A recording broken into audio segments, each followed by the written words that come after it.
នៅពេលដែលចាប់ផ្ដើមប្រឹងធ្វើការងារស្រាប់តែឮសលេងអ្នកជំនាញខ្លួនលោតឡើងនៅក្នុងតិចថាខំម៉ែចង់ធ្វើជាតកែស្អែកមែនខំម៉ែចង់បាន$1,000,000ស្អែកមែនប្រឹងម៉ែឃើញហាត់ប្រាណរាល់ថ្ងៃនឹងចង់មានទៀងដូច model មែននៅពេលឃើញយើងខំប្រឹងអានសភៅគេក៏និយាយថារៀនម៉ែរៀនអត់ប្រឹងចប់ទេចង់ចេះតែឯងមែន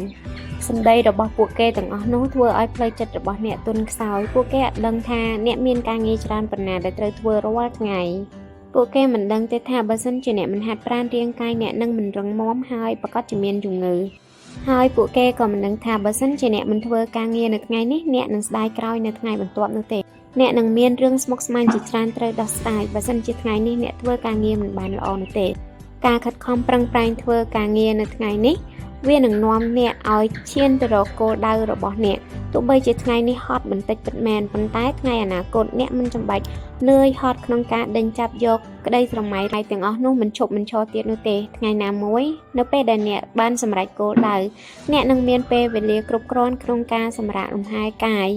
ហើយការសម្រាកនោះគឺការសម្រាកដោយសន្តិភាពផ្លូវចិត្តមិនមែនជាការរត់គេចពីការងារត្រឹមតែមួយរយៈពេលខ្លីនោះទេហើយថ្ងៃដែលអ្នកជោគជ័យអ្នកដែលកំពុងទៅថាឲ្យអ្នកប្រហែលជាកំពុងសវ៉ាសទិញដើម្បីឈានទៅដល់ចំណុចដែលអ្នកកំពុងឈរក៏ថាបានដែរដូច្នេះឥឡូវនេះចូលជ្រើសរើសថាអ្នកនឹងក្លាយទៅជាអ្នកធ្វើឬគ្រាន់តែជាអ្នកថាដែលគ្មានថ្ងៃជោគជ័យ